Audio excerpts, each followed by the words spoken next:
So those who want to venture into the business and want to have new licenses, they will have to wait until after this period.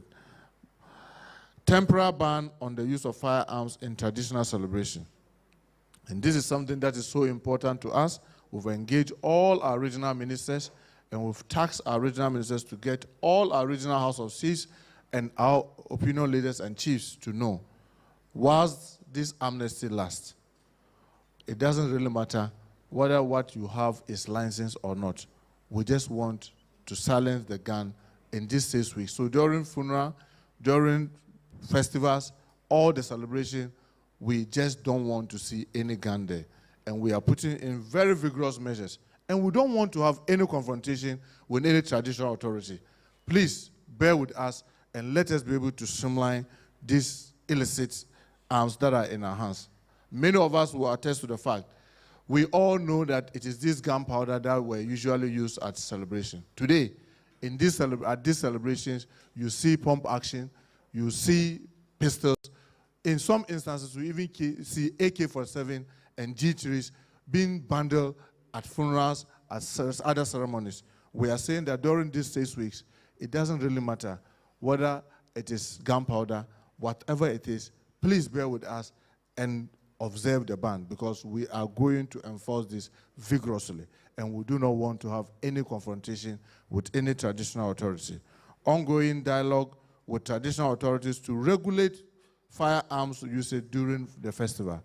Beyond the amnesty period, we want to engage the traditional authorities. Yes, we know they have their massacre and those who normally fire this gun. They must be trained and taught how to use this, so that we do not see the kind of accident that we see during this celebration by these gunmen who usually accompany our traditional authorities. So we want to engage them, and then we'll put in measures that all of us will agree, where every person within the palace that's supposed to be wielding these gunpowders and what have you will be trained and showed how to use it so that we'll keep us public safety, we'll keep the public safety. Enhance border security to prevent armed trafficking. Some of the things that we are doing, we'll be acquiring weapon detection systems where it will no longer just be metal detectors and search with bare hand, but we will use sophisticated gadgets to make sure that there will be stops and you'll just be asked sometimes, pass through with your vehicle, and then when a gun is detected, then a search will be done. But these are after the amnesty. Joint security operations post-amnesty to retrieve illicit weapons and prosecute offenders. Intensify sweeps and search in criminal hotspots and known criminal networks. Preparation so far, we have laid the groundwork for success through technical planning meetings to coordinate the gun amnesty, consultative engagement with regional ministers, like I mentioned earlier, chiefs, ambassadors, armed dealers, and opinion leaders. Public sensitization campaigns to raise awareness, and this will be doing very vigorously before the 1st of December, and this is where we'll be calling on media owners. We are planning a meeting with you to come on board. This is a responsibility that all of us must share its weight, and we'll be very grateful when we invite you. You come and share your thoughts, your experience, and help us to be able to implement this thing very well with the public sensitization. Training of amnesty officials to uphold professionalism and integrity. Fellow countrymen and women, this amnesty is not a showpiece. It is not a witch hunt. It is a life-saving initiative. Every firearm surrendered is one less tool of destruction, one less weapon in the hands of criminals, and one more step towards a peaceful Ghana. I call upon our chiefs, elders, pastors, imams, opinion leaders, community associations, and the media to amplify this message. Encourage your communities to surrender illicit arms. Let us build a culture of dialogue, not violence, of safety, not fear. Ghana's destiny is too precious to be stolen by bullets. Our children deserve playgrounds, not battlegrounds. Our families deserve laughter, not funeral. And our beloved nation deserves peace, not gun violence. Let us seize this moment of national decision.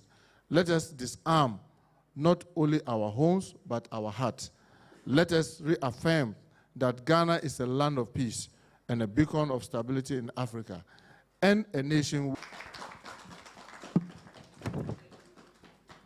Thank you very much. Another round of applause. Guns down. You were listening. Guns down.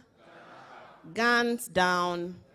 Thank you very much indeed. That is wonderful. We need to prevent before Ghana heads the direction of other nations that are now dealing with the scourge of gun violence. So we would open the floor now and take a number of questions.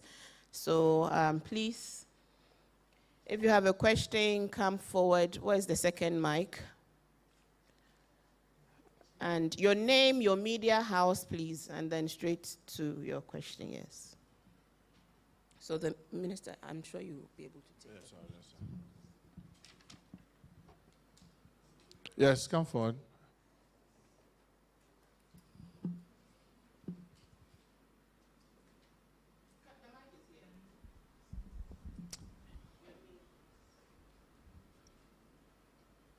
Yes, good morning, Honorable Minister. My name is Nana Poku from the Research Light newspaper. What happens to those who have acquired the arms genuinely for their self-protection or other things? You know, like institutions who are using the security services to protect their properties and, as it were, their installations and other things. Do they fall under this? I want to find out from you. And then the chiefs and the elders and co, you know, there are some traditional authorities, whatever they do must necessarily be accompanied by these gunshots. Unfortunately, like we were saying, some of them are misusing the practice. So how is the balance going to be struck? Is it going to be a total ban, or maybe a leeway can be given to them?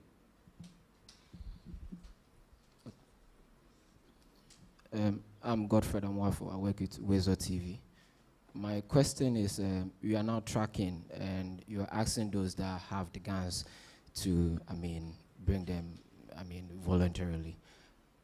How about those manufacturing, the traditional local manufacturers, the blacksmiths and all those people?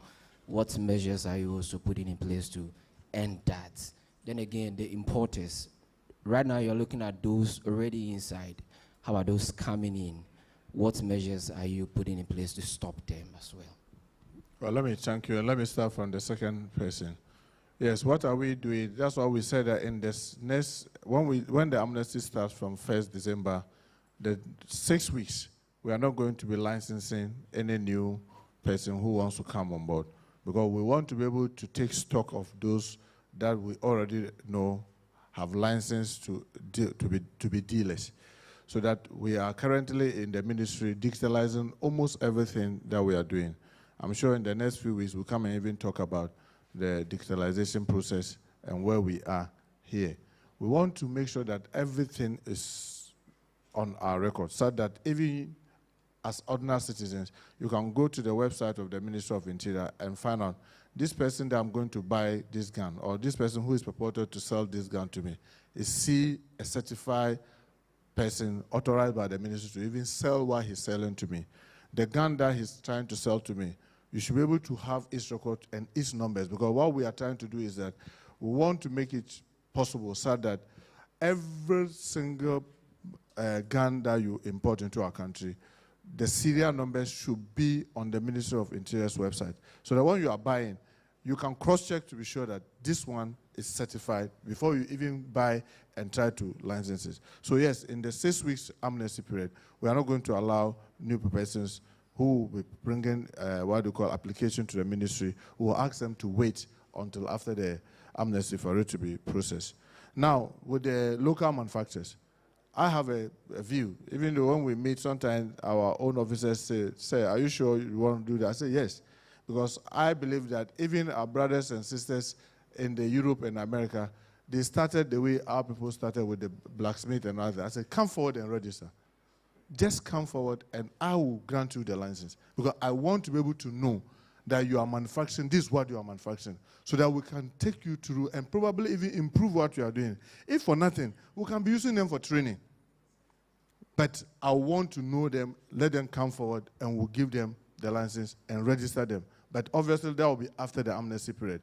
If you don't register, we don't know of you, and you are manufacturing whatever it is, whether it's a shotgun or whatever, that's an illegal activity. That's an illicit gun that you are manufacturing. And obviously, we'd have to deal with you. The other question that was asked has to do with our revered chiefs and the part of the tradition. We know in almost every part of our country, part of the tradition is that when the chief comes out, you have to be hearing gunshots and all those things.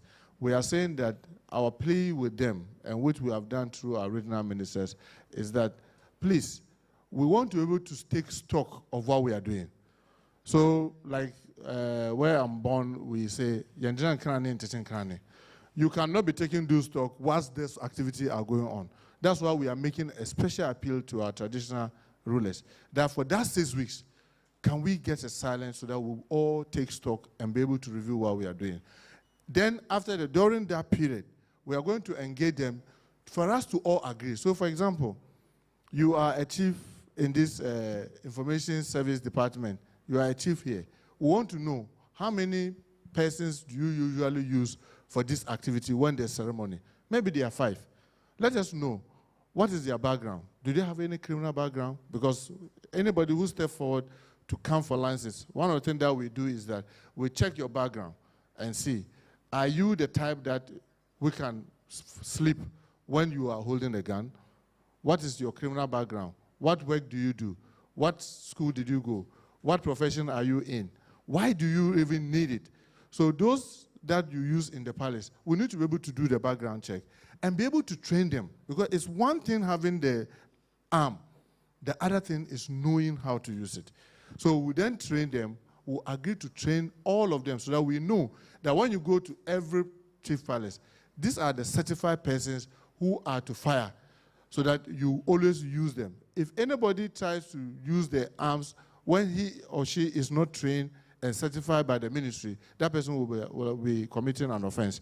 So that's what we'll be doing with the traditional authority, and we hope that it goes very smoothly and they understand us, because we know anytime they are in the palanquin, they want to be hearing the gunshots. But for these 6 weeks, we are making a special appeal to them that help us to keep all of us safe, because we've seen in many instances where during these ceremonies, unfortunately, people get hurt. People even get killed accidentally. I don't think they get happy. Our chiefs get happy if people get hurt coming together to celebrate or get killed at celebration. So we hope that they will cooperate with us. With the private individuals, like you're saying, yes, there are so many arms in our citizens' hands. And one of the things that we realize as a loophole, if you are going to license, say, a sidearm, what we call pistol, it's only the Minister for Interior who have to authorize and give you the go-ahead to be able to have it. So, and the Minister of Interior, what the Minister does is that you apply, the Minister gets NIB, that's National Investigative Bureau, or the CID, the Criminal Investigation Department of the Police, Ghana Police Service, to do a background check on you to ascertain whether you truly deserve to have the sidearm. When they do all the background checks, they report to the minister saying that, oh, yes, Honorable Telabi is a decent member of parliament for his constituency. This is his profession. He has no any violent record. If he holds the sidearm, it will be safe and he will not abuse it. Then the minister, on the basis of this recommendation, the minister then authorized that you'll be allowed to keep the gun. And then the CID will now take you through your fingerprint, they will take the gun, its license, and all this and record. All this process we are trying to now digitalize. But there's a very dangerous one that, in my view, we've left for a very long period of time. That's the pump action. The pump action is not, the minister has given that mandate to the police to be able to do, especially the CID. And that is where we think there's a massive abuse. Because it looks like what the race is simply about who sells more. So the people just get the pump action. They go to the police just register them. And I'll give you an example. Myself, I had a pump action. That was, I mean, if you remember some years back, there was this violent activity in Aswansi where In the day, afternoon, young guys would just block a street and be misbehaving. So the assembly took steps to get me, the MP, and the MC, the pump action. So we went through the police, and then it was registered. Then I started to test the system. I went further to try to register another pump action in my name, and it was registered for me, showing that there's no proper record keeping to indicate that you already have a pump action. Why do you need a second one?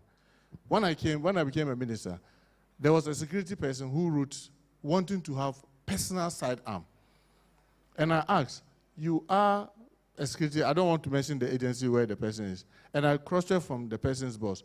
Is he not giving an official sidearm? He said there's an official sidearm. Why will you need another sidearm when there's an official sidearm with you? I declined to authorize it. We are trying to digitalize all this so that it will minimize the human interference as much as possible. I know they say garbage in, garbage out, but the challenge is that if we digitalize it, from my office, I can sit and see what is happening across the country. The IGP can cross-check. The Director General CID can check. So it's not left with only the unit at the CID to be managing all that. All of us can see who is registering what, at what rate, at what is being registered. So one of the things that we are trying to improve with our digitalization is that you don't need to walk all the way from, say, Pusiga to the Ministry of Interior to register a gun.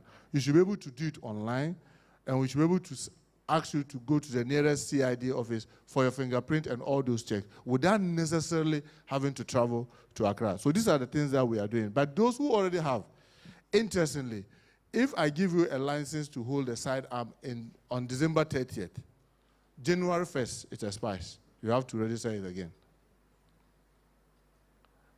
If I give you permit on 30th December to own a sidearm, 31st, on 1st January, it expires. You have to renew it again. So 1st is the deadline, 31st is the deadline for anybody holding any sidearm.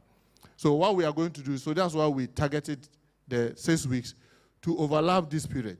So that if, for example, you have your sidearm that is legitimately licensed, by the close of 31st, it has expired. And you have still 15 days within the amnesty period to make sure that you regularize it. And this time, when you come forward, it gives us an opportunity to take your details and put it into the system so that we can, I mean, with a simple Ghana card, when we find a gun and we look at the serial number, we should be able to even trace it to your Ghana card. With your Ghana card, we should be able to swipe it and say that, oh, Muntaka, yes, this is Ghana card, this is his age, this is his that, he stays here. Oh, he also owns a gun, because we'll make sure that we link the gun that you'll be holding with your Ghana gun. So these are some of the things that we are going to put in the measures during the amnesty. And beyond the amnesty, now we'll now be able to say, when the police stop, or when the team stop, or during soup, and they search you, and you say, oh, this my gun is licensed, there and then they'll be able to certify whether it is a truly licensed or not licensed gun, and then they'll be able to deal with it. Thank you very much.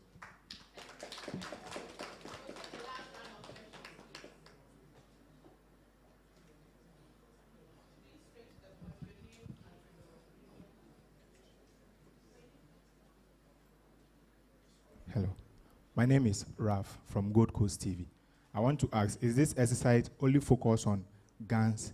Because we have people that use knives, cutlass as also a threat to humans. So is it focused on only guns? And also, I want you to specify on this.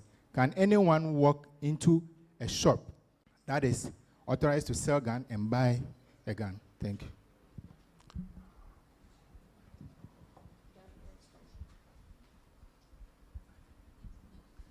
Thank you, Honorable Minister. I am broadcaster journalist with CTFM and Channel 1 TV, Samuel Akob. I want to find out which spots are there to submit the guns. If someone is in, let's say, Ashanti region, is there a location where the person can go? That is the first question. Then secondly, we've had situations where persons who go around parading as individuals authorized to receive the weapons. So what measures are you putting in place to ensure that whereas you are getting these weapons, they don't fall in wrong hands again? Yeah, I'm back again. Honourable Minister, we have some conflict zones and flashpoints in this country, many of them. Now, we don't know how the guns get to them, but during conflict, they display all kinds of arms, very sophisticated.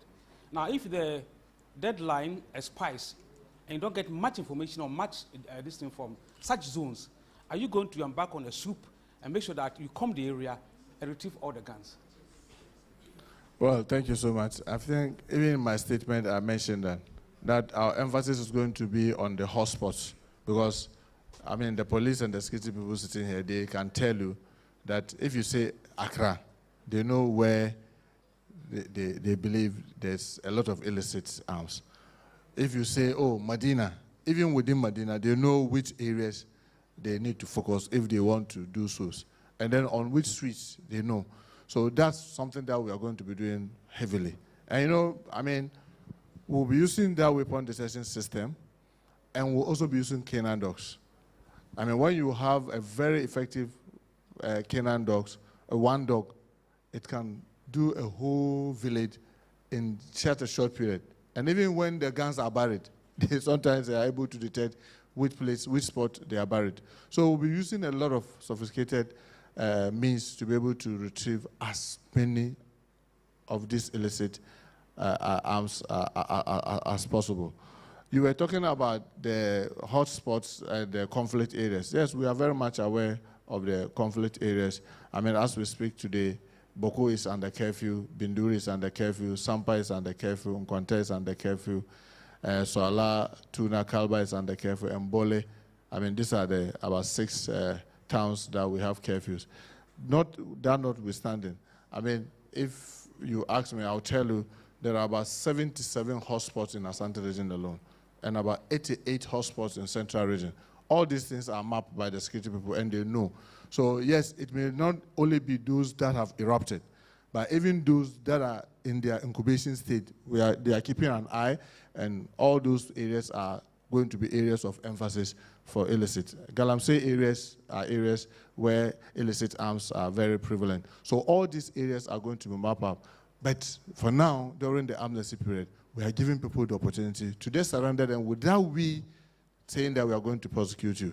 Just surrender them because you don't need them, or you cannot register them, because if you have to register them, you have to go through the vigorous process of authentication before you can register them. So I can assure you that these are the measures, there are a lot of measures that we are putting in place. Someone asked about, I want to surrender my gun, where do I surrender it? Every district will have a collection point. Every district will have a collection point. There will be no reason that you see someone walk into your house and tell you that, oh, we are part of those who are coming to collect the illicit arms. No. And this will be designated, and it will be, the sensitization will be, we want to believe that the sensitization will be enough in almost every district, because we've already engaged the regional ministers. They are supposed to engage their district chief executives. We have we've trained the trainers who are to go back to their various regions, and we will be following up to make sure that we do all this training even before the amnesty starts from 1st December, so that by the time it starts the 1st December, in your village or in your district, you know exactly where to surrender those arms. Someone may ask, are they going to be paid compensation for surrendering their arms? All over the world, it has become apparently clear that when you do cash for guns, it's not sustainable, because we have what we call the Cobra effect. Those who have economics background, where in India there were too many cobras, then the government decided that why not let us entice people to kill the cobras and come for money. So they decided that for every cobra that you bring, you take $100. So people were killing the cobras, and others started rearing the cobras. Then they realized that instead of the population of cobra going down, then the population was going up. Then they realized that, hey, then what is happening? Only to realize that people were rearing the cobra. So when they now canceled the program, then everybody then released the cobra back to the community. And then they realized there were more cobras than when they started. This has happened in many, many countries, where when you pay for the arms, now people will cross the borders and other things and bring the arms. And then when you expect that the number should be going down, it will be rather going up. And when you stop, then now you have more illicit arms in the system than before you started. But what we'll be doing is, beyond the amnesty, we'll be paying people, whistleblowers, and informants. So if you come and inform us that Muntaka has a gun, but he has hidden in this place, and we'll go to find it, we'll reward you. But Muntaka will not bring the gun, and we'll reward Muntaka for bringing the gun. No. It's a responsibility that he must surrender the gun or register it. If you cannot register it, surrender it. If you don't surrender it, and Honorable Telabi realizes that Muntaka is hiding it, and he brings the information to us, and we go and we get it, and we arrest Muntaka, then we'll compensate Honorable Telabi for the information. That's what we'll be doing. Can anybody be selling arms? No. Arms are supposed to be sold by only dealers. But many of us will attest to the fact that people just walk to you and say, oh, I have a so-and-so pump action, I have this. If you are interested, I can get it registered for you. And many instances, you pay the money, they will just take your name, they will go, and they will bring you police receipts and all those things showing that it's been registered. And sometimes you go and check, and all the receipts they brought you are authentic. They are not fake, because they have people, insiders, who will quickly do all those registrations for them. This is something that we want to stop, and we want to end, and we are vigorous about it. And I must thank the IGP and his team and their cooperation, the National Commission for Small Arms and Light Weapons, the other security heads who are here, and many of them who couldn't even come here, the cooperation that we are getting, that all of us must ensure that we minimize it. Because, for example, if there are so many arms in the system, someone gets a soldier shot. Some few weeks, 2 immigration officers lost their lives because people shot and killed them. So, it can happen to a prison officer. So they are all putting their heads to assist us to make sure that it's not only a police thing, where everybody says, oh, this is a police business. It is all of us business, including you in the house listening to us, because it is all of us business to ensure that we reduce these illicit arms to the barest minimum. Other than that, our community cannot be safe. So those who just walk on the street and sell them, please, we are coming after you. Please stop. If you want to be a dealer, you know what to do. Come and apply, and the ministry will check your background and make sure that we license you. And obviously, to license you, you must have a magazine where you keep the arms, and we'll go and inspect all that and do all the necessary things. We'll show you the procedure and what you require to be able to do all those things, and then we'll license you. But you cannot sit in your home and turn yourself into an arm dealer when we don't know of you. That is an offense, and we'll do everything humanly possible to stop that. Thank you so much.